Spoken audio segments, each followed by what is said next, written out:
Oi, gente, muito boa noite. Estamos começando mais uma edição do P33 Podcast, toda quarta-feira às 18 horas. Estamos ao vivo no nosso canal do YouTube, né? Pentecostes 2033, que é esse projeto, né? Essa iniciativa que a gente, de alguma forma, né, estamos relembrando que lá no ano 2033 vamos viver o grande jubileu, né, da morte e ressurreição de nosso Senhor Jesus Cristo e também 2000 anos do evento Pentecostes, né, onde a igreja foi instituída no tempo, na história, e a partir de então, né, conhecemos a beleza, né, nessa realidade, né, da ação do Espírito Santo na igreja, no nosso meio, desde Pentecostes. Então toda quarta-feira a gente conversa sobre vida, carisma, missão, uma série de pessoas tem passado aqui e hoje não é diferente, a gente tem uma história legal para entender, para conhecer.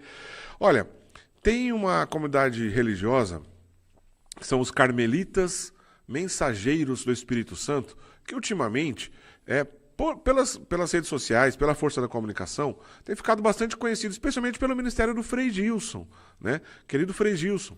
E nós já recebemos aqui outros religiosos dessa comunidade, e hoje a gente vai conhecer mais um, né?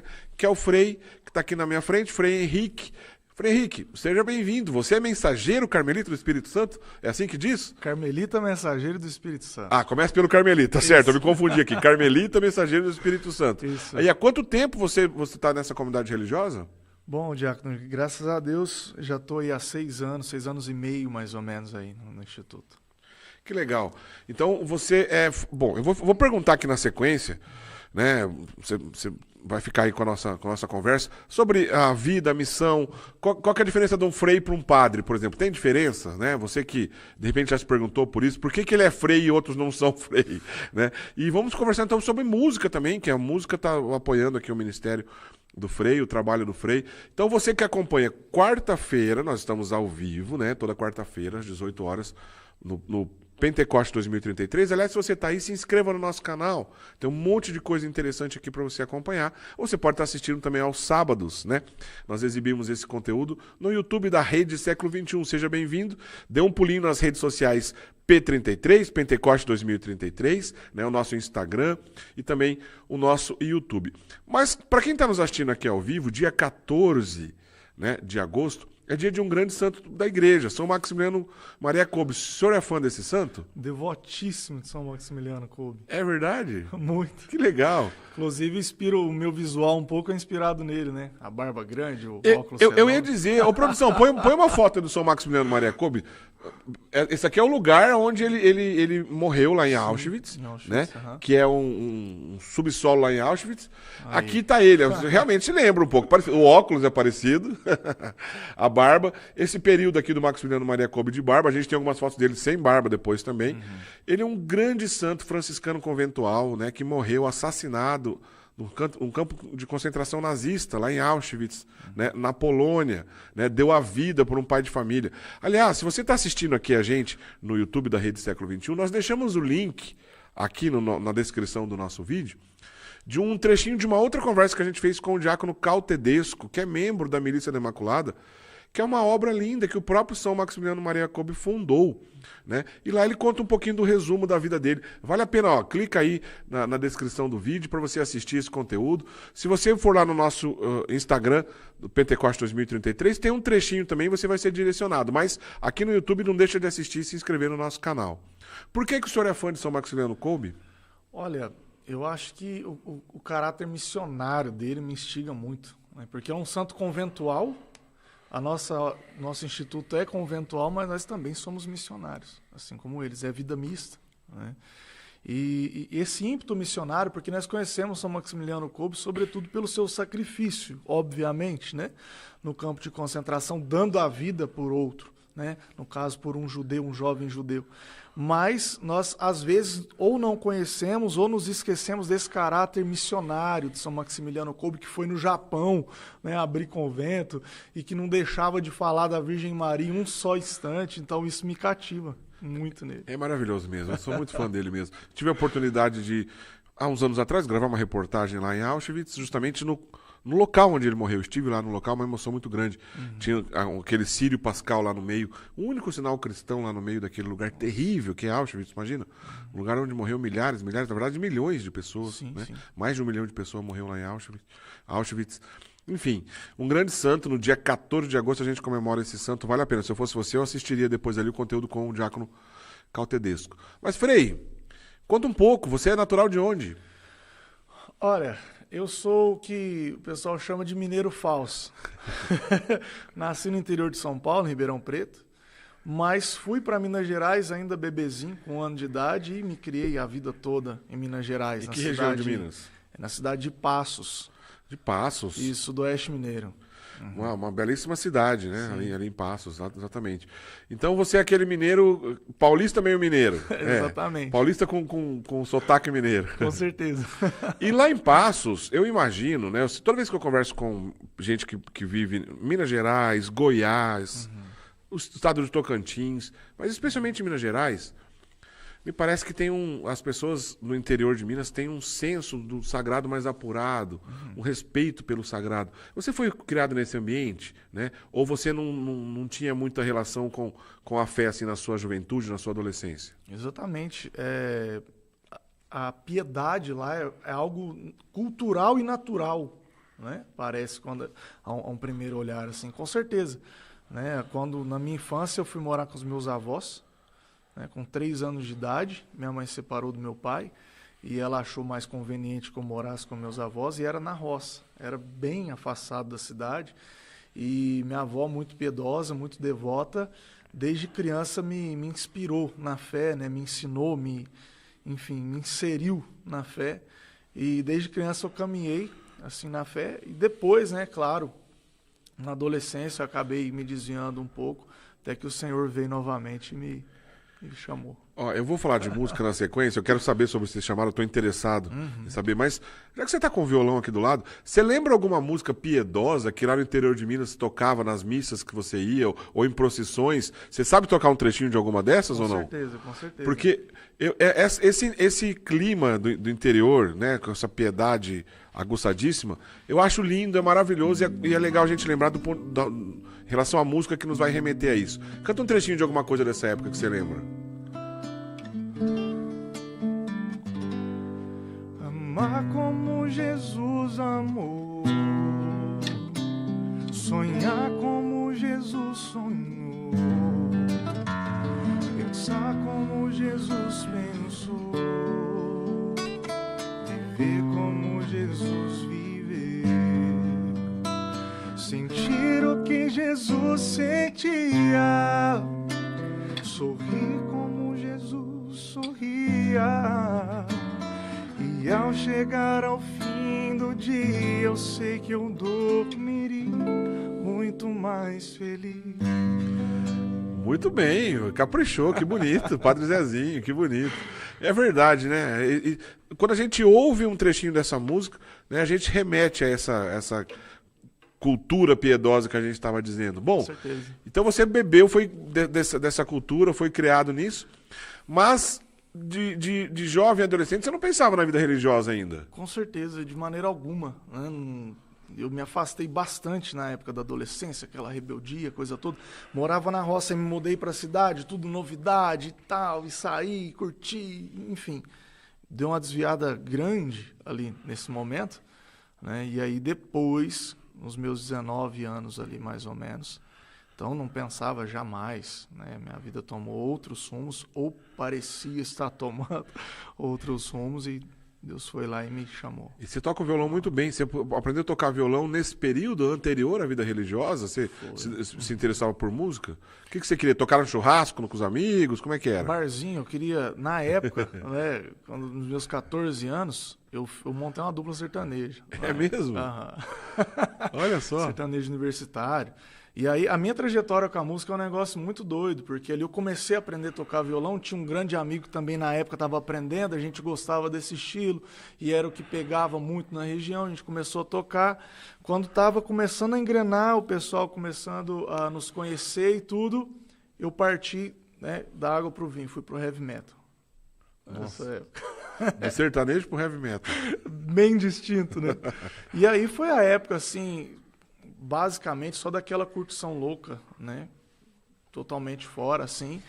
E eu parei de tocar, inclusive, eu só queria curtir. Era um estilo de vida, né? Deixei o cabelo crescer, andava só de preto, abandonei a carreira que nem tinha começado, mas que prometia, já estava começando a engrenar, abandonei tudo, deixei tudo para lá.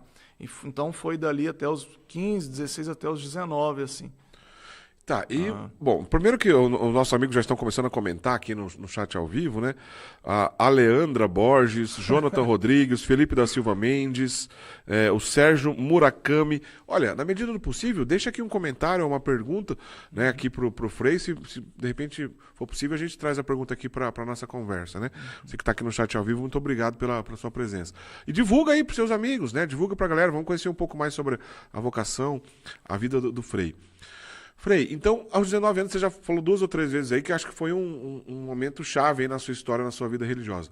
Aconteceu alguma coisa que mudou? Né? Você teve uma experiência mais profunda com Deus? Teve algum acontecimento na sua vida que começou a fazer com que o senhor se interessasse mais, então, por Deus a ponto de querer entregar a vida para Ele? Interessante que, na época aí do heavy metal e tudo, eu tinha os meus amigos ali da curtição e conhecia muita gente da minha paróquia.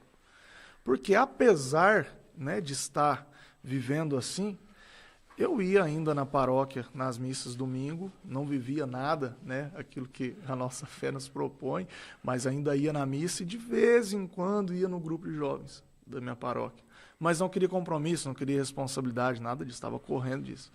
Até que, nesse ano, então, em 2014, em julho de 2014, teve um encontrão no meu grupo de jovens, na minha paróquia de origem, Nossa Senhora das Graças. E foi ali que eu fiz uma experiência profunda com Deus. Em Passos ainda isso? Exatamente. Uhum. Então, mas olha que interessante, eu vou querer entender bem essa história aí, mas veja, eu acho que isso tem a ver com o que a gente começou falando aqui, né? Mesmo alguém que não está vivendo de maneira mais profunda a sua fé, por causa do vínculo, por causa dos nossos avós, dos tios, a gente sempre tem um parente que está trabalhando lá na igreja, nas pastorais, nas festas, a gente acaba indo. E fica um laço ali, né? Um vínculo, ainda que não seja tão maduro esse vínculo, mas é uma esperança para que a pessoa consiga amadurecer sua fé. Você concorda que você viveu isso, então? Que esse laço, de alguma forma, nunca rompeu, pelo que eu entendi, né? O seu relacionamento com Deus? Nunca, com certeza. Aquilo que eu aprendi desde criança, né, e também as amizades que ainda ficaram da igreja. E até hoje eu percebo, quando eu vou de férias, quando eu passo por lá, que as igrejas lotam e na maioria das vezes é por esse motivo. Né? E às vezes a gente fica pensando, poxa vida, né, se chegar com um trabalho mais incisivo ali, talvez muitas pessoas possam fazer uma experiência ainda mais profunda, como foi o meu caso. Né? Que legal, que bonito. Então você... sertanejo, heavy metal, um jovem comum, curtindo música, etc. Né? Com essa experiência ali no interior de Minas, né? Sul de Minas, né? Vivendo esse senso do sagrado ali que a gente recebeu dos avós, das tias. E aí, de repente, você começou a viver uma outra experiência, a ponto de querer dar passos, né, para isso. Como é que foi isso? Como é que foi o início dessa história? Pois então, foi uma conversão muito forte, né? Foi um encontro que eu tive com a presença do Espírito Santo, né? Que transformou meu coração de uma maneira absurda. Eu comecei, é claro, aos poucos. De repente, eu não estava indo só no meu grupo. O meu grupo era da RCC. Tinha mais 2 grupos da RCC na minha paróquia em dias diferentes. Então, de repente, eu estava indo no meu grupo e mais um. De repente eu estava indo nos 3.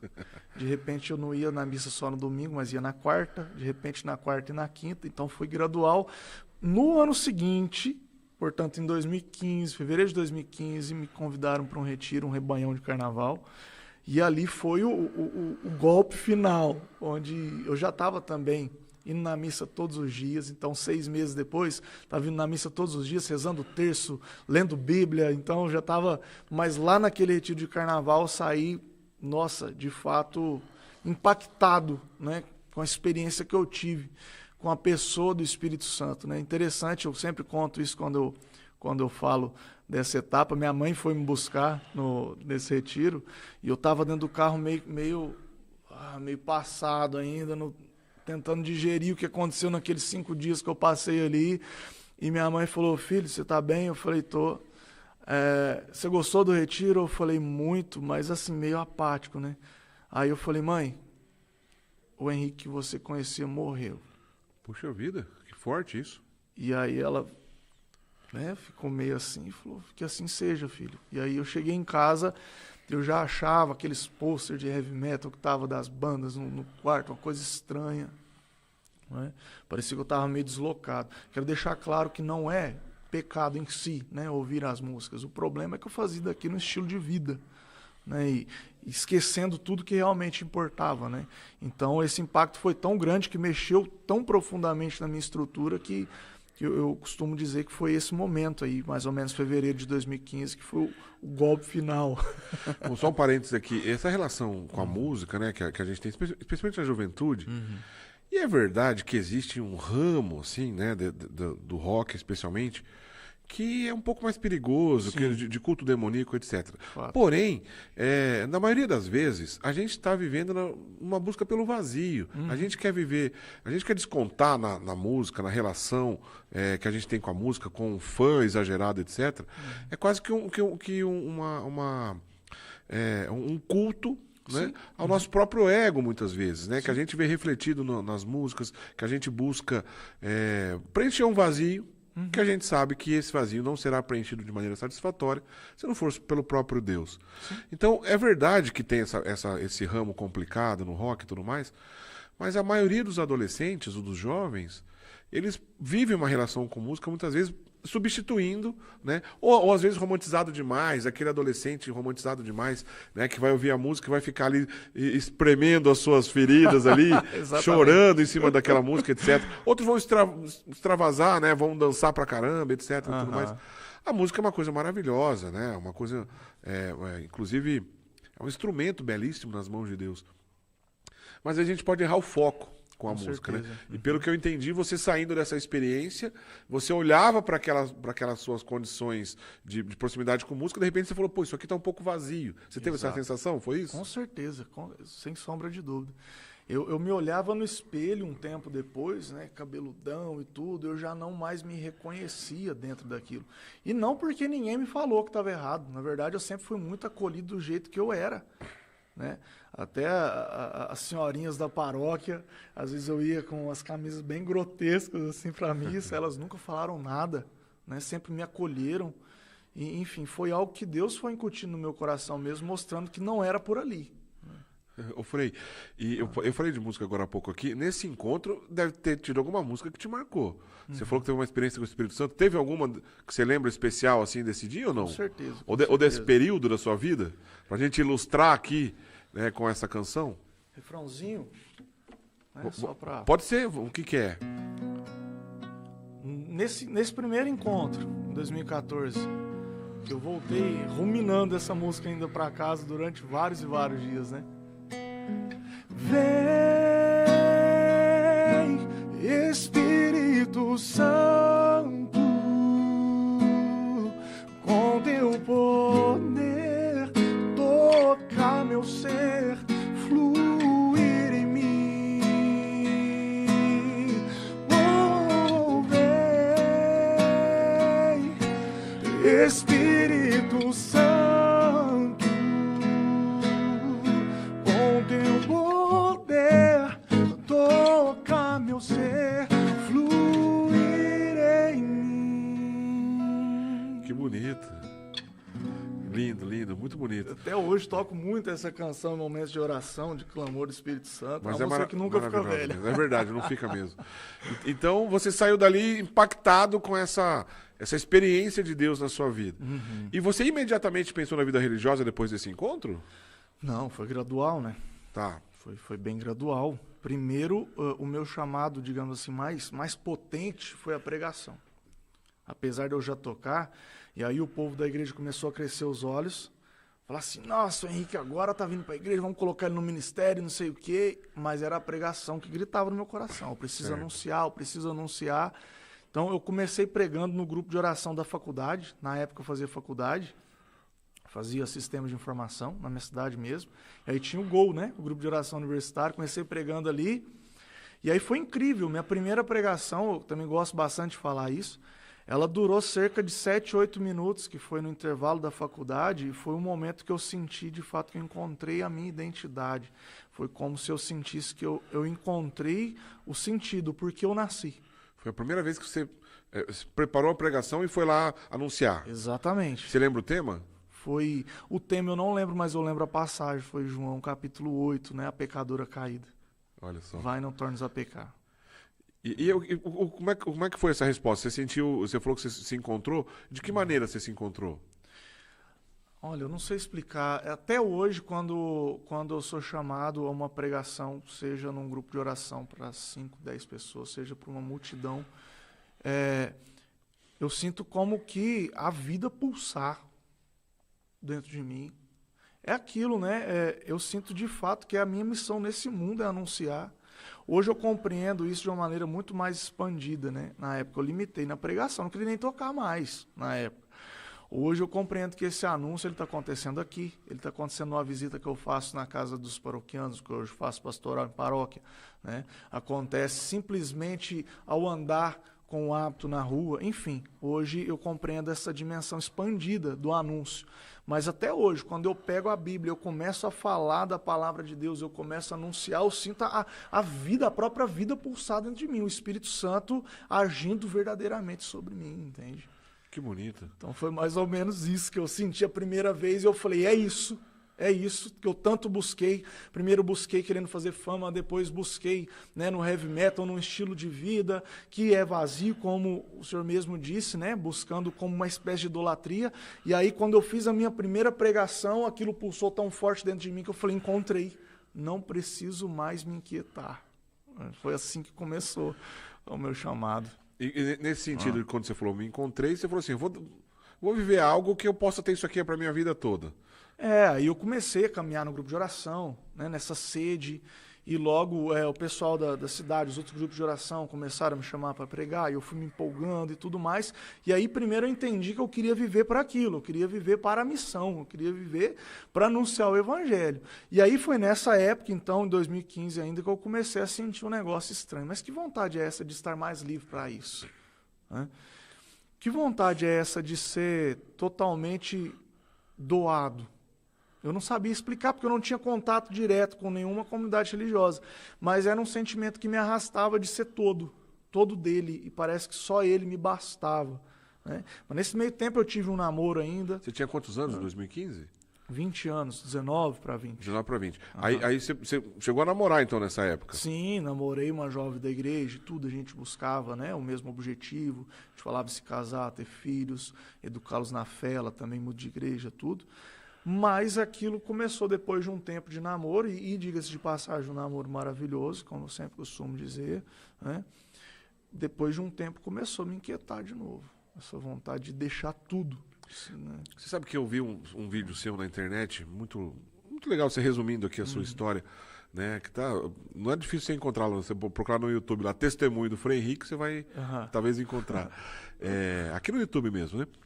E aí, quando você falou dessa questão do namoro, sabe o que eu imaginei?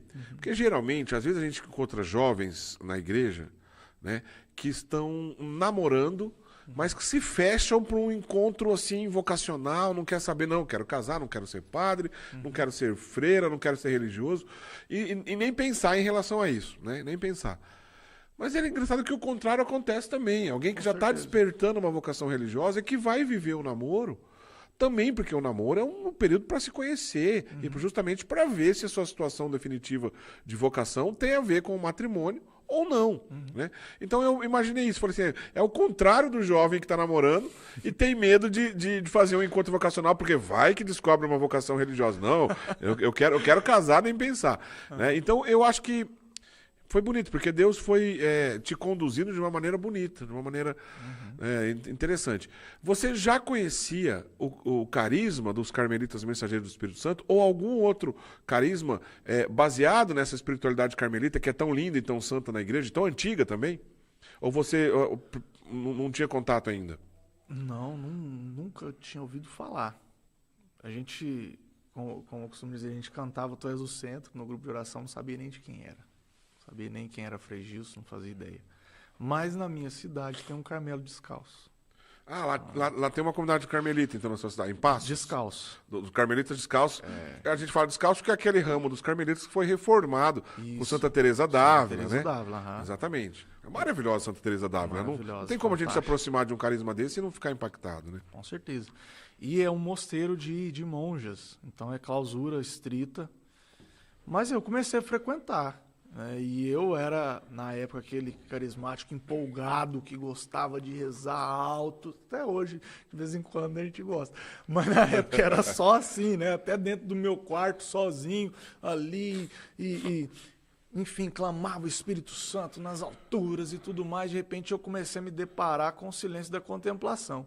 Por visitar o Carmelo, conversar com as monjas sempre, né, as monjas que estavam na portaria, ainda até hoje, grandíssimas amigas minhas, todas as férias eu vou lá, né, encontro com elas lá no locutório, né, pela grade, é uma alegria. E aí teve um dia que foi engraçado, eu também gosto de contar essa parte, que eu fui levar uma irmã no médico, junto com uma amiga minha. Porque a irmã enclausurada só sai em casos raríssimos, Exatamente. por exemplo, para ir no médico. Né? Exatamente. E aí a gente dentro do carro, conversando, tudo mais. E aí a irmã começou a perguntar sobre vocação. Primeiro para cutucar minha amiga, que estava dirigindo, e eu estava no banco de trás. Certo. E aí minha amiga, e tal, ela também numa crise louca na época. Depois ela acabou não seguindo, né, a vida religiosa, mas na época estava naquela inquietação. A irmã deu uma cutucada e eu já fiquei na minha, porque eu estava namorando, mas eu estava no auge da minha crise. Eu pensava o tempo inteiro nisso, mas, poxa vida, eu amava minha namorada, né, na época. Então eu ficava indeciso, o que eu faço? E aí, de repente, a irmã se atinou que eu estava no banco de trás e falou assim, e aí, jovem? E você, não pensa sobre vocação, não? Eu falei, irmã... Se você soubesse, irmã... irmã, eu penso, mas tem um problema tão grande. Aí ela, qual o problema, meu filho? Eu falei, eu namoro. Ela, mas isso é problema? Qual que eu... Dá teu nome que eu vou rezar. 3 semanas, Jaco. 3 semanas meu namoro durou depois que a irmã começou a rezar. Puxa vida, ela assumiu mesmo ali. Assumiu. A sua crise para rezar. É minha madrinha de oração até hoje, a irmã Maria, do Mosteiro de São José da minha cidade. Uma graça, uma bênção, esse irmão. Foi muito difícil o término desse namoro? Como é que foi? Então, eu comecei, todo momento, apesar de sermos os dois de igreja, grupo de orações diferente, grupo de oração diferente, a gente se encontrava, então, depois do grupo de oração que acontecia no mesmo horário, no mesmo dia, então depois a gente combinava de se encontrar, mas, né, enfim, os dois muito católicos, muito observantes, seguindo ali, né, a vida de fé. Mas, de repente, o negócio começou a ficar exagerado. Ela me ligava, qualquer hora do dia, eu falava cochichando, tô no Carmelo, não posso falar agora. E aí ela me ligava de novo, eu estava na paróquia correndo atrás de 1001 coisas pro meu grupo de jovens e tal, e compadre, não sei o quê. Toda hora que ela me ligava, ou eu estava adorando, ou estava lendo a Bíblia, ou estava na igreja, ela começou a achar estranho. Apesar de que eu sempre deixei muito claro para ela, principalmente no início da crise, eu falei, olha, eu tô em crise, eu tô entrando em parafuso, vamos rezar junto. Mas aí o negócio foi se agravando, foi começando a ficar mais e mais e mais e mais intenso, até que um dia, depois de uma Santa Missa, onde eu me emocionei muito, vendo os sacerdotes ali celebrando, tinha um celebrante e um concelebrante, e eu não sei por que aquela missa era como se os padres brilhassem no altar. Eu falava, nossa, que absurdo. Poxa, eu ia na missa todo dia. Por que estava acontecendo aquilo? Né? Foi algo intenso, eu chorei a missa toda. Né? No final daquela missa, ela terminou comigo. Ela falou, olha, há um tempo eu percebo que já não está funcionando mais. E talvez eu esteja te atrapalhando. Né? Então foi difícil, porque, enfim, né? Principalmente da parte dela, sofreu bastante, tudo. E, enfim, como eu disse, era algo verdadeiro. Era algo muito verdadeiro, era algo muito sincero. Mas, ao mesmo tempo, e isso só é explicado pela ação da graça, pela ação do Espírito Santo, eu senti uma alegria e uma liberdade muito grande. E eu me perguntava, voltando para casa, saindo da casa dela, voltando para casa, por que eu estou feliz e triste ao mesmo tempo? Hoje eu consigo compreender que a nossa alma é grande, tão grande a ponto de comportar sentimentos tão contrários. Mas na hora eu entrei em parafuso, eu falei, eu estou feliz e triste. Poxa vida, eu acabei de terminar um namoro fantástico, mas por que eu tô feliz assim? Sem explicação. Achei interessante você dizer aí, né? Puxa vida, uma missa que eu já tinha ido várias vezes e tal, e de repente, naquele dia, naquele instante, algo salta aos nossos olhos, né? A graça de Deus, a glória de Deus estampada ali nos sacerdotes, né? E aí isso foi fundamental, então, para que você conseguisse dar esses passos. Exatamente. E como você chegou, né, na comunidade dos carmelitas mensageiros do Espírito Santo? A minha vida ela é pautada de momentos que só é explicado quando nós colocamos a culpa no Espírito Santo, não tem como. Né? Perceba que depois que a gente terminou, ainda fiquei indeciso um tempo, procurando na internet. Eu era aquele jovem de interior, que nunca tinha viajado. O máximo que eu tinha ido de distante na minha vida foi na Canção Nova, né? Com excursão e tudo. Então, comecei a pesquisar na internet. Tinha ainda um receio de sair pelo mundo, digamos assim. E aí, depois de um tempo, muito pesquisando e relutando contra a vocação que gritava cada vez mais alto depois que eu terminei o namoro, aí que o negócio ficou intenso. Né? Enfim, teve um dia que a mesma amiga que estava lá no carro, que nós fomos levar a irmã no médico, né? Até quero mandar um abraço para ela, Suzana, um abraço, Suzana, Deus abençoe. Ela falou assim: ô irmão, um dia vamos lá em São Paulo conhecer os carmelitas mensageiros do Espírito Santo? Aí eu já tinha ouvido falar, então, na época. Uma coisinha ou outra, descobri que Tu és o centro era desse povo, descobri que Sopra em Nós era dessas freiras carmelitas que fazia missão, que eu achava que não existia no mundo carmelita que fazia missão, eu só conhecia as irmãs que ficavam enclausuradas. Então eu conhecia por alto. Quando ela falou aquilo, me deu um negócio. Era como se eu precisasse ali, correr na minha casa, fazer uma mochila e vir para São Paulo conhecer os carmelitas mensageiros do Espírito Santo. Me deu uma inquietação gigante. Eu falei: quando? Semana que vem? Mês que vem? Ela: não, tá doido? Não dá não, vamos ter que ser ano que vem, tem que planejar isso aí, né? Tá difícil a situação financeira. E aí, assim como despedi dela, eu corri para o Carmelo e fui rezar. É como eu sempre fazia no auge das inquietações, né? E ali diante de Jesus, na minha luta com ele, né, eu falei: Senhor, eu cansei de lutar. Né? Eu quero saber o que o Senhor quer de mim, porque eu estou nessa inquietação toda. E aí ele me falou fortemente no meu coração, né, aquela palavra que está em Mateus, no capítulo 7, versículo 7. Pedi e recebereis. Batei, se vos aberta a porta, buscai e achareis. Eu falei: Senhor? Né, num tom de desafio, então, faça-me um freio segundo o teu coração. É isso que eu quero. Eu vou parar de lutar contra isso. Você já falou freio porque você estava interessado já nessa comunidade religiosa. Eu não sabia aonde, mas eu já sabia que eu queria ser um consagrado, um frade. Certo. Né? Isso é muito estranho, que foi um caminho bem contrário, não só pelo namoro, mas até por isso. Eu fui lutando contra aquela inquietação até falar para mim mesmo: não, eu quero ser um consagrado. E a maioria dos consagrados que eu conhecia se denominavam frades ou freis ou fraters. Né? Só que aí eu corri para casa, foi engraçado, eu saí do Carmelo com uma alegria, Jesus me respondeu com uma alegria no coração. Né? A alegria sempre fez parte das respostas de Deus na minha vida. Né? E a irmã que estava na portaria percebeu que eu estava assim, custando me aguentar. Ela falou: o que foi, irmão? Eu falei: ele venceu, irmã. Eu não vou mais lutar, eu quero buscar minha vocação com unhas e dentes. Aí ela: amém, começou a pular lá do outro lado da grade também. E aí eu cheguei em casa e fui pesquisar os tais freis carmelitas mensageiros do Espírito Santo. Tinha um site na época, todo, né, simplesinho, mal feito até. Não é o boom que é hoje nas redes sociais, é claro. Então, isso mais de 7 anos, quase 8 anos atrás. Né?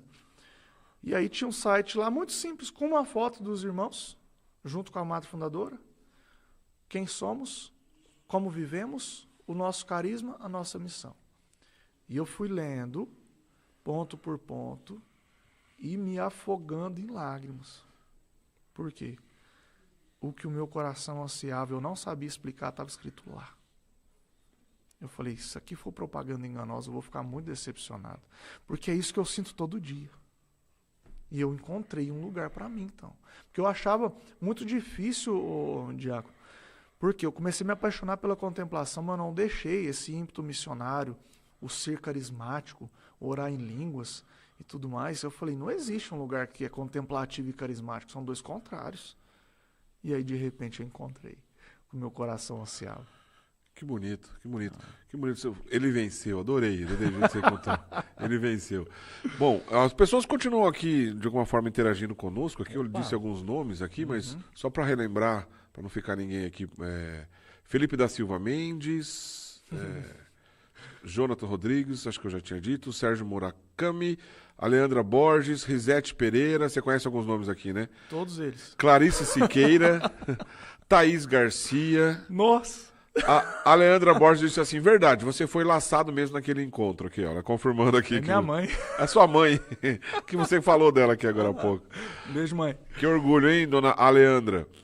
Tem Track Undead, não sei quem é, mas tá dizendo boa noite.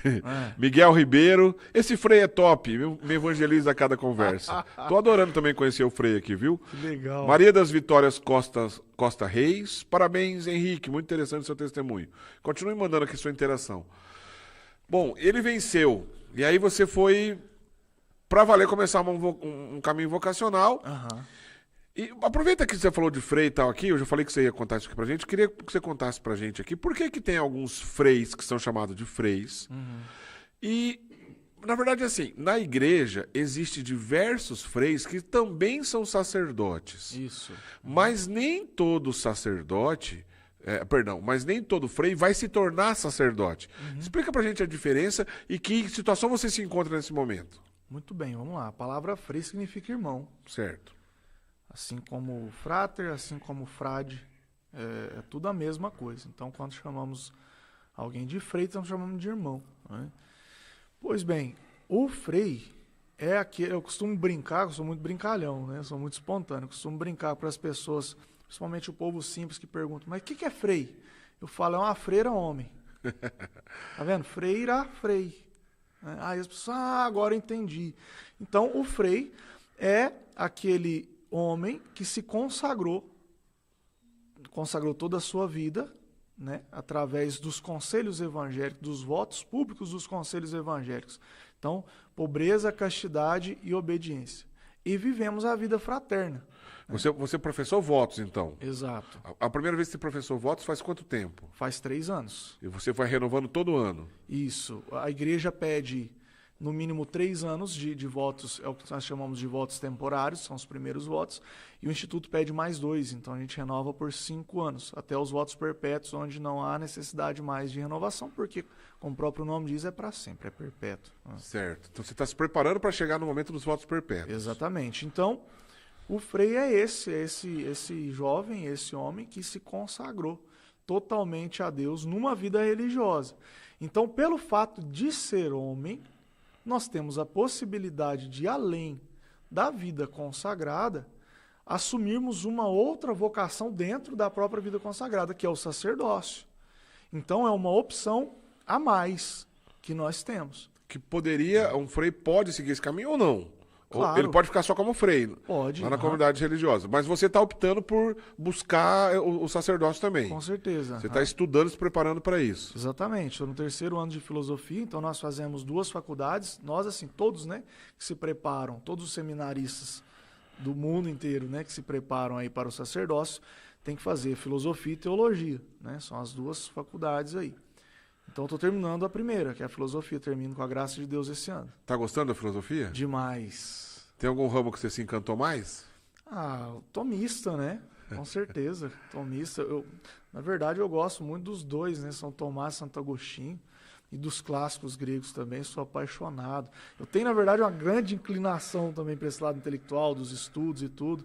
Sempre gostei, tive um flerte ali com a filosofia, mas agora, com a faculdade, impulsionou, assim. Gosto bastante. E tem algumas carmelitas famosas na história da filosofia, como, por exemplo, como Edith Stein, né? Opa! Que foi discípula do Edmund Husserl, né? Estudou fenomenologia. Isso. Enfim, tem tanta coisa maravilhosa que se encaixa aí. A Ciência da Cruz, que ela escreveu, né? Por São João da Cruz, é um negócio extraordinário. Que né? também morreu no campo de Auschwitz. Exatamente, né? Foi o dia dela sexta passada. É isso mesmo. Dia 9 de agosto. Ela morreu em Birkenau, que fica mais ou menos a 3 quilômetros da onde morreu São Maximiliano Kolbe. Exatamente. Né? que era Auschwitz I e II, os dois na Polônia, né? Olha só, que imagina, dois santos extraordinários assassinados, né, naqueles tempos difíceis.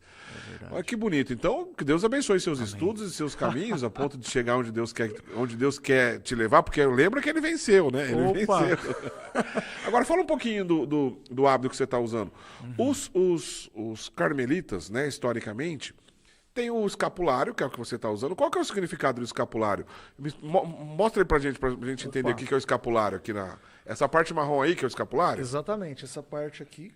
Certo. Né, grande, no meu caso muito grande, que fica sobre os ombros, cobrindo todas as costas e cobrindo toda a parte da frente. Perceba que várias comunidades religiosas usam o escapulário. Não é um privilégio do Carmelo. Certo. Porque, a princípio, o escapulário, né, o nome vem de escápula, de ombro. Ombro. Né, e é literalmente um avental. Então, as primeiras ordens a adotar o uso do escapulário foi para não sujar a túnica do hábito, que é essa parte de baixo. Nos momentos Uma de razão trabalho. prática, então. Exatamente. E aí, depois passou a se tornar, né, transcendeu-se aí o significado e passou a demonstrar serviço. Então, o escapulário, né, piedosamente, representa serviço. Porém, depois, quando o Carmelo estava passando por uma crise muito grande, Nossa Senhora do Carmo aparece para São Simão Stock, que era, na época, o superior do Carmelo, né, da ordem, o superior geral. E ela passa, então, o significado do escapulário passa a ser também as vestes de Nossa Senhora. Então, ela diz para ele que aquele que estiver revestido com o santo escapulário está revestido de suas vestes e de sua proteção. Então, aqueles que são devotos do escapulário, e normalmente as pessoas, os leigos, né, no geral, usam aquele pequenininho de pescoço. O sentido é o mesmo, do pequenininho ou do grande no seu hábito, por exemplo? Exatamente, é um sentido consacratório, né, de consagração à Virgem Maria. Claro que o nosso é grandão, porque faz parte do hábito e também mostra, né, para todos, de longe, diga-se de passagem, essa consagração mais profunda, que é também da vida religiosa no Carmelo. Certo. Mas o pequenininho tem esse mesmo sentido espiritual, e ela promete que a todos aqueles que utilizarem o santo escapulário com piedade, com devoção, né, terão a sua divina proteção, a sua proteção materna, e como promessa que no primeiro sábado após a sua morte, essa alma será resgatada do purgatório. Que bonito. E é lindo ver, por exemplo, São João da Cruz, que nós chamamos carinhosamente de nosso pai São João da Cruz, que é um dos reformadores do Carmelo Descalço. Ele morre na sexta meia-noite. E quando ele vai morrer, ele fala o quê? Todos os frades que moravam com ele em volta da cama, ele agonizando e eles cantando os ofícios, percebendo que ele já estava morrendo. Ele olha para eles e fala: amanhã irei rezar matinas no céu. E ele morre à meia-noite entre sexta e sábado. Olha só. Fantástico. Que providência bonita na vida dos santos, né? Fantástico. Então, o sentido do escapulário é bonito, é profundo, né? Os leigos e leigas na igreja podem usar, lembrando que um sacerdote vai abençoar o escapulário, vai fazer a imposição do escapulário, né? Que inicialmente apenas os carmelitas tinham esse direito, mas hoje a igreja estendeu para todos os sacerdotes. Exato. Né? Que devoção linda. E a cruz tem a ver com a sua comunidade religiosa? Essa cruz que você está usando? Exatamente. Essa aqui é uma cruz que representa a Trindade, né? No lugar do madeiro... A gente consegue pegar ali, João? Fica paradinha com ela assim. Tá, beleza. Vamos ver se a gente consegue mostrar lá. Focar, isso, né? Isso, fica paradinho assim que ele vai tentar mostrar pro pessoal de casa enquanto você explica. Certo. No lugar do madeiro aqui nessa cruz, nós temos, na verdade, a simbologia, a figura de Deus Pai. No lugar da madeira é a figura de Deus Pai. Exatamente. De braços abertos. Como um grande ancião que está aqui atrás de braços abertos. Certo. Né? E aí temos Deus Filho, aqui crucificado, né? Então o nosso Senhor Jesus Cristo crucificado, e aqui o Espírito Santo, representado pela pomba. Né? Olha só. Logo aqui embaixo o escudo do Carmelo. Esse escudo não é próprio dos carmelitas mensageiros do Espírito Santo, mas próprio de toda a ordem do Carmelo, porque nós bebemos da fonte do Carmelo Descalço, então é o mesmo escudo para nós e para todos os carmelitas descalços, da antiga observância, enfim. Certo. É esse escudo aqui. Então, para dizer aqui, a Trindade e o Carmelo, representado aqui na cruz. E na parte de trás, escrito aqui, irmãos carmelitas mensageiros do Espírito Santo. Que bonito, que sinal bonito. Que bonito. Dá um orgulho portar essa cruz aí, não dá? Ah, com certeza. Eu imagino. Ô Frei, olha só, outras pessoas que estão comentando aqui conosco, o Felipe da Silva Mendes, Frei Henrique, manda um abraço pra mim, manda aí um abraço pro Felipe, senão ele não vai ficar quieto. Deus abençoe, meu querido. É um menininho que gosta muito de mim. Ele é filho dos meus afilhados de casamento, Adriano e Ronaldo, que também com certeza está assistindo a gente. Ele é pequenininho, ele tem 5 anos e é um barato, ele gosta muito de mim. De vez em quando vou lá na casa deles, a gente brinca, tudo. Um abraço, Fefe, Deus abençoe. Aí, Felipão, mandou um abraço, hein?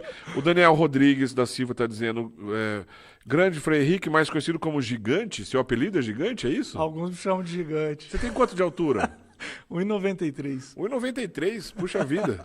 Eu percebi que era alto, mas não tanto. Guilherme Torres, que orgulho de você, meu irmão. E o Jonathan Rodrigues Teixeira, uma pergunta. Poderia pedir para o Frei comentar sobre a passagem Não vos conformei com este século? Se esta passagem pode estar ligada a seus estudos de filosofia? Você entendeu o que ele quis dizer aqui ou não? Entendi. Uhum. Então comenta pra gente. Um parênteses, o Jonathan é um grande amigo de séculos. Sempre que eu vou de férias, a gente passa horas, geralmente na madrugada, conversando e filosofando. Ele é formado em história. Ele é de Passos? Ele é de Passos. Um Povo abraço, bom de Passos. irmão. Que belíssima pergunta. Não vos conformeis com este século, em algumas traduções, não vos conformeis com este mundo. Então, conformar é no sentido de tomar forma. Então, quando nós falamos mundo ou século, é nesse sentido espiritual, daquilo que nos corrompe, daquilo que nos tira daquilo que é celeste, daquilo que é divino, daquilo que é eterno. Então, quando São Paulo fala não vos conformeis com este mundo, é não tomai a forma do mundo ou daquilo que o mundo prega. E a relação com a filosofia que eu vejo nitidamente é porque, através da filosofia, sobretudo muitas correntes modernas e contemporâneas, os homens estão tomando a forma desse século. É onde a maioria das pessoas pensam que a filosofia é a vilã. Muita gente fala, olha, cuidado para não perder a fé, está estudando filosofia.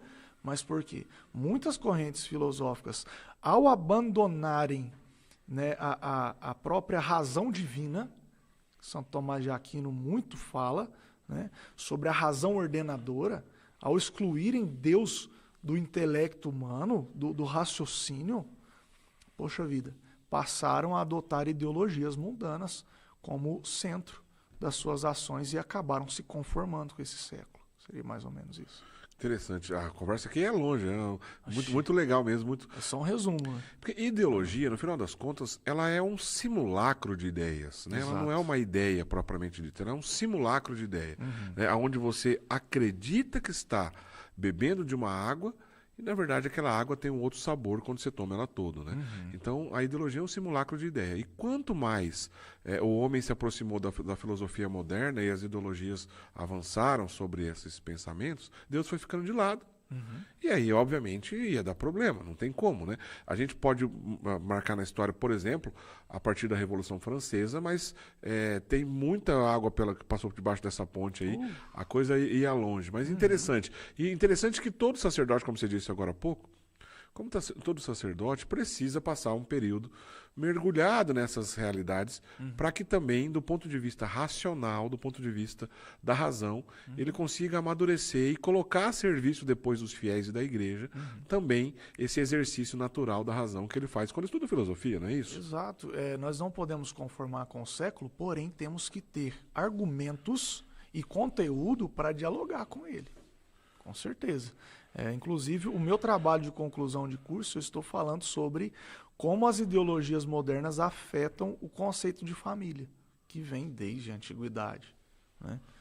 Então, eu estou falando um pouco sobre isso, tentando resgatar aí o conceito de família tradicional, né? Aquilo que é da vontade de Deus e que, por milhares de anos, a humanidade viveu e hoje tem sido deturpado pelas ideologias modernas. Então a gente já combina que quando você terminar seus estudos, quando você terminar essa sua tese, você vem falar um pouquinho dela aqui de novo em outra oportunidade ali na frente. É uma alegria. Frei, o que você sonha para a sua vocação religiosa? O que você imagina? Onde você quer chegar? De que maneira você quer servir bem a nosso Senhor Jesus Cristo? É complicado. Por quê? Eu vejo que eu sou muito do partido de Terezinha aí.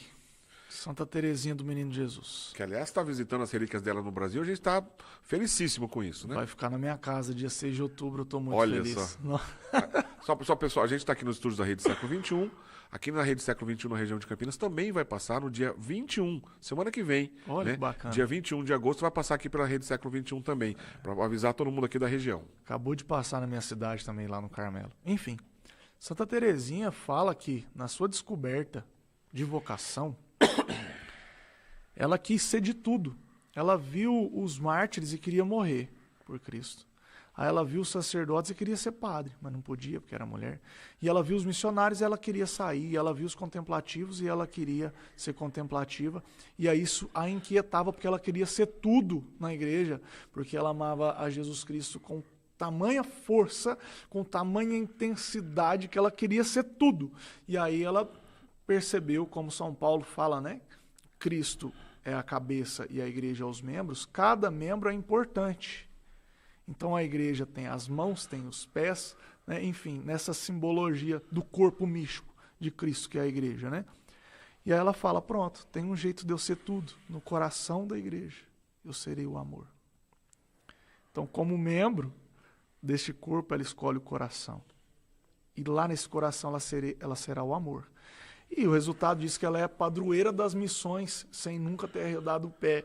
Né? Ficou ali atrás das grades do Carmelo e é padroeira das missões. Ao lado de São Francisco Xavier.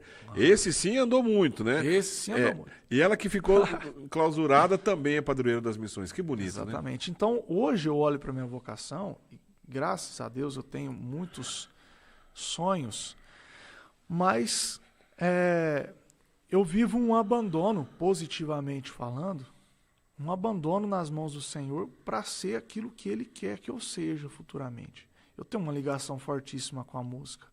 Então, futuramente, se Ele quiser que eu saia por aí cantando, como Santa Teresinha também diz, cantando as misericórdias do Senhor, como eu já tenho feito em pequena escala, é claro, amém. Se Ele me chamar para ser um pároco, até pouco tempo atrás eu descartava essa hipótese ou essa ideia, hoje me apaixonei pela vida paroquial também.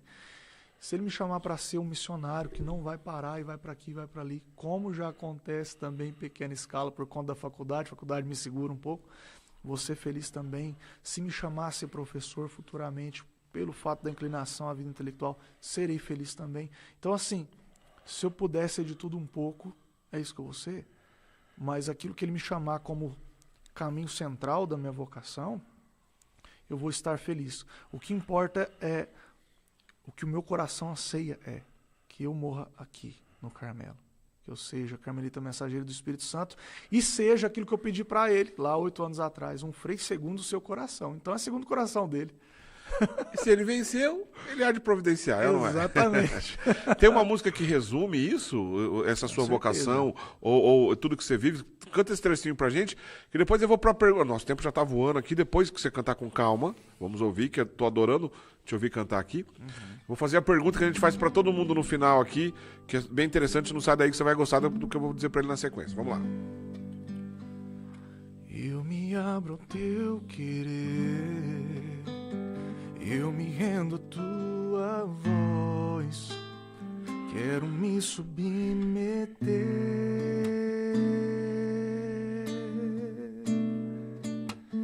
quero conhecer teus planos,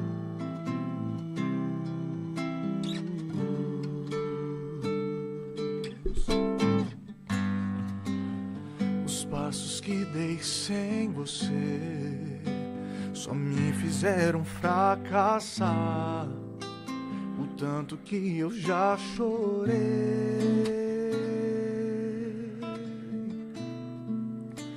Me arrependo dos meus planos,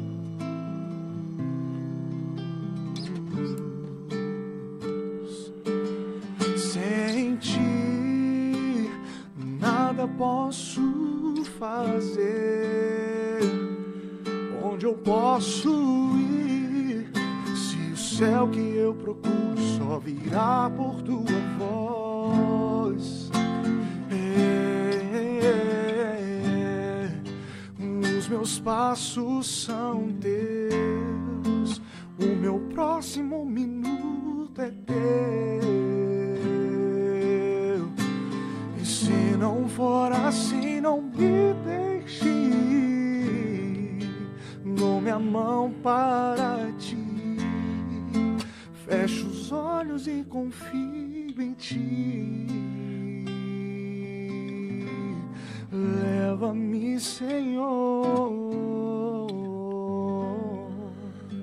Que lindo, Frei Henrique, que lindo, parabéns. Que dom maravilhoso que Deus capacitou com a música, realmente é muito lindo, timbre lindo da voz, obrigado. Bonito violão, parabéns, que Deus também use desse seu talento para evangelização, que nós certamente ganharemos muito com isso. Tem foto aí, produção? Tem foto do Frei Henrique aí? Que foto que ele tem? Vamos ver se você separou pra gente. Ah, você cantando, trabalhando. Ali você tá com um hábito diferente ali, não tá? Ali eu tô com a capa coral, que é a capa que nós usamos por cima do hábito nas ocasiões de solenidade. Certo. Se eu não me engano, essa foto aí foi tirada no Tríduo Pascal. No Tríduo Pascal, tava ali na Semana Santa. Tava na paróquia. Você tava tocando na missa. Exato. Que paróquia que é? Beato Carlo Acutis.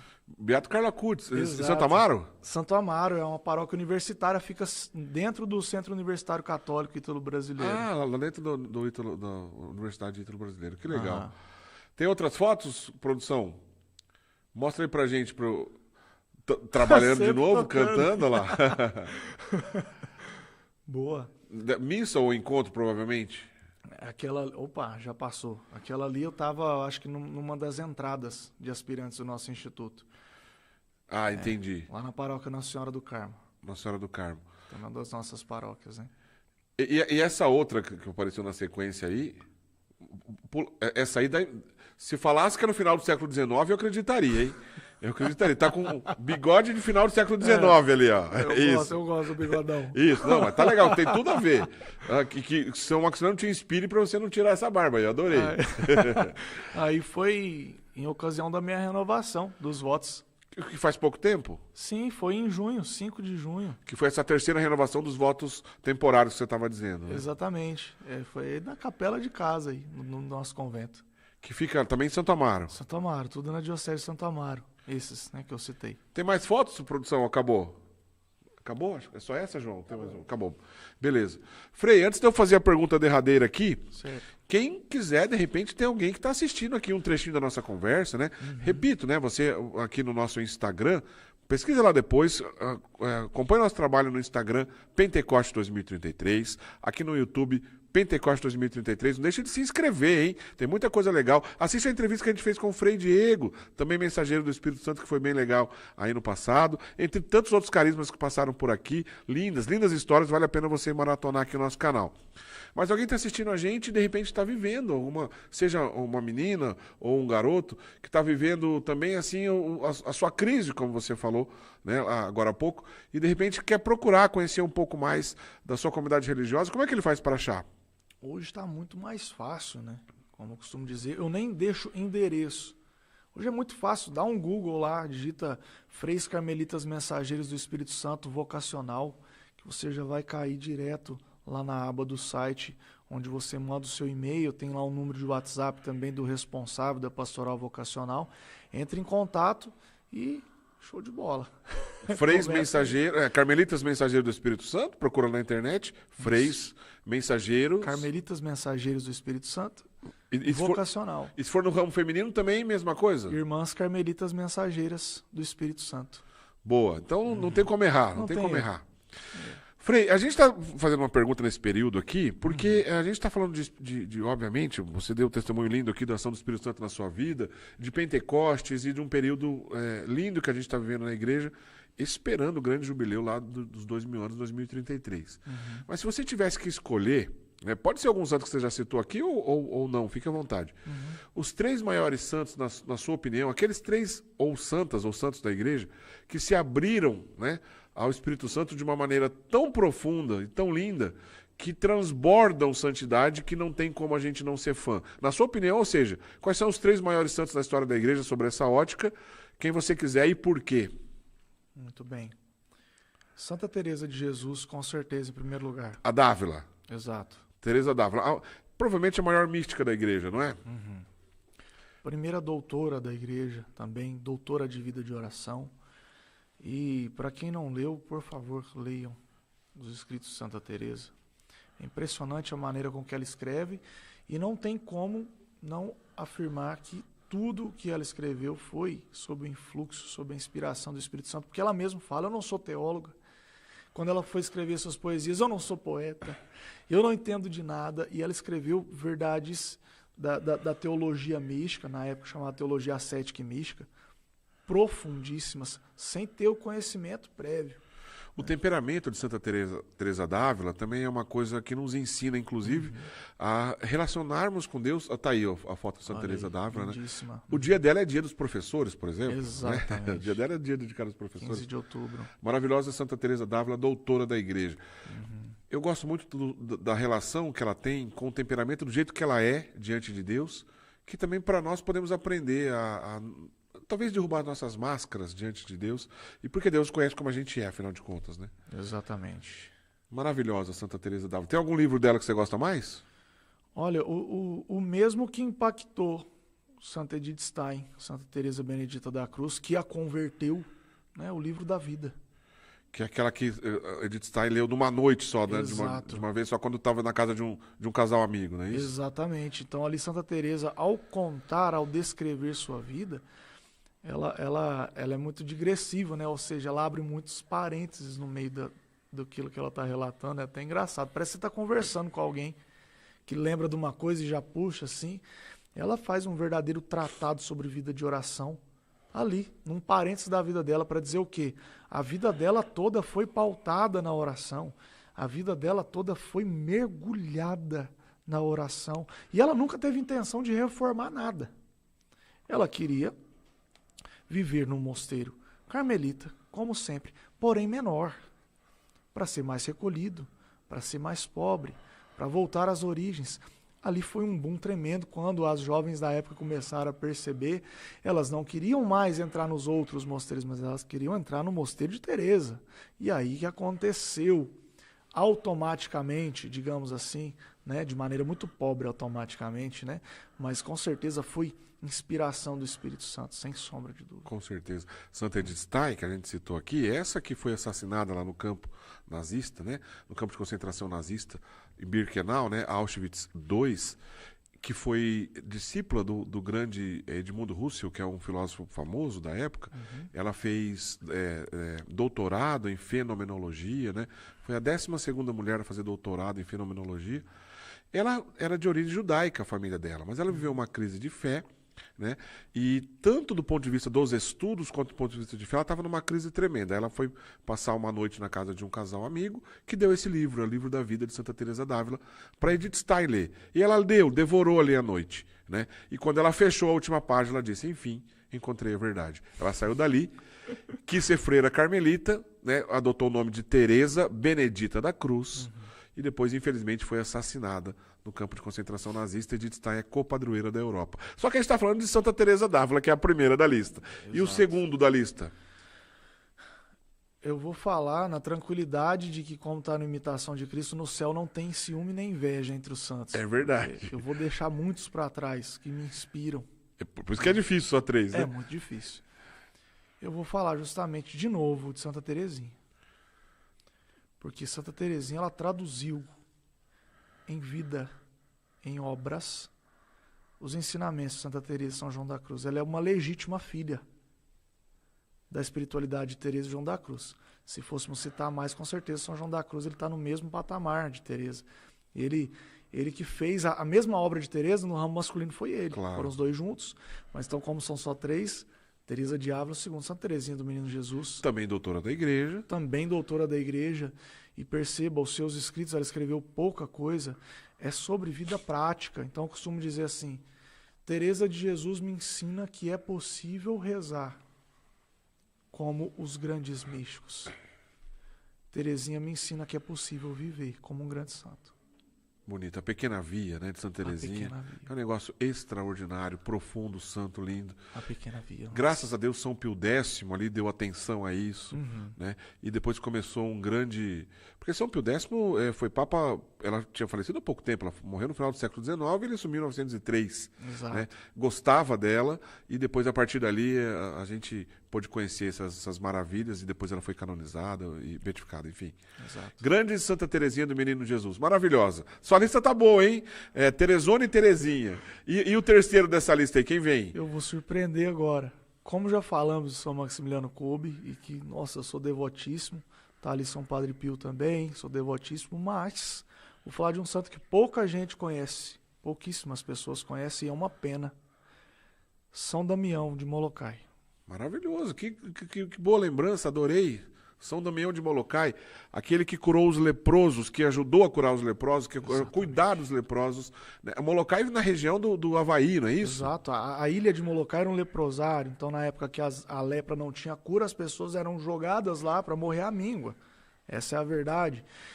E para não transmitir para mais pessoas, mas aquilo virou uma loucura, né? Não tinha lei, não tinha regra. Então os que ainda estavam no início da doença, mais fortes, oprimiam, escravizavam, abusavam em todos os sentidos os que já estavam mais doentes. E é nesse contexto que Damião vai lá ser pároco dessa ilha e passa 17 anos no meio dos leprosos, né? Evangelizando, transformando a realidade, tanto espiritualmente como socialmente. Ele ajudou a erguer casas, construir cemitério, capelas. Olha ele aí. Essa é a foto dele real, já doente. Exatamente, já doente, no final da vida. Já doente. Percebam que as orelhas dele estão inchadas já pela lepra, né? Então ele fez sistemas de irrigação, sistemas, né, aquíferos, né, na ilha para o povo receber água nas casas, né? Enfim, ele mudou toda a realidade daquele povo e ele se lançou na missão na certeza de que ele ia morrer ali. Então, para mim, ele é um santo que me inspira nesse ímpeto missionário meu de querer sair, anunciar, evangelizar. Eu olho para ele e eu falo... Aí ele mais jovem, né? Ó. Aí no início da sua vocação, quando ele acaba de entrar, né, nos Deonianos. São Damião de Molokai, que lindo, né? Que bela lembrança, né? Um filho legítimo, né, do padre Leão Deon, né? Dos Deonianos. Você começou aqui a nossa conversa cantando o Padre Zezinho. O Padre Zezinho é deoniano, né? O Padre Zezinho é deoniano, essa ordem linda, né? Dos padres do Sagrado Coração de Jesus, fundado por Leão Deon.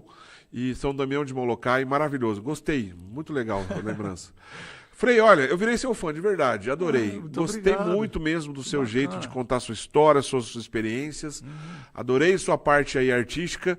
Só posso dizer, Deus te abençoe, Deus te conduza aonde Ele quer te levar, que eu tenho certeza que se Ele levar, vai dar certo. Suas considerações finais, por favor. Eu gostaria de agradecer pelo convite. Gosto muito desse formato, né? Eu gosto muito de podcast, porque aqui a gente é livre. É verdade. Né? Para falar aquilo que o Espírito inspira o nosso coração. Agradecer aí todo o pessoal da Rede Século XXI por esse convite e agradecer você também que nos acompanhou aqui ao vivo e que vai nos acompanhar depois também através do link, né? Muito é verdade. Obrigado. Valeu, porque assim, a gente pega esse conteúdo, a gente reparte pelas redes sociais para que a gente possa ocupar espaço nas redes sociais com conteúdo relevante católico. E você nos ajudou a produzir esse conteúdo aqui interessantíssimo. Muitíssimo obrigado. Insisto aqui, né? Acompanhe nosso trabalho nas redes sociais, Pentecostes 2033 no Instagram. Não deixa de se inscrever. Você está assistindo agora? Clica ali, ó, se inscreve, para você saber o que acontece aqui nas próximas entrevistas e também nas passadas. Gente, passou gente aqui de histórias lindas, irmãs religiosas, pessoas que vivem carismas antigos na igreja, como os cistercienses que passaram por aqui, irmãos beneditinos, além dos carmelitas, enfim, um monte de gente legal passou e está passando por aqui toda quarta-feira ao vivo, às 18 horas, e depois no YouTube da Rede Século XXI a gente exibe esse conteúdo também aos sábados, às 20 horas. Mais uma vez, Frei, obrigado, Deus te abençoe. Amém. E na semana que vem a gente se encontra, se Deus quiser, para mais um papo desse legal, toda quarta-feira. Um grande abraço para vocês, tchau, tchau. Tchau, tchau.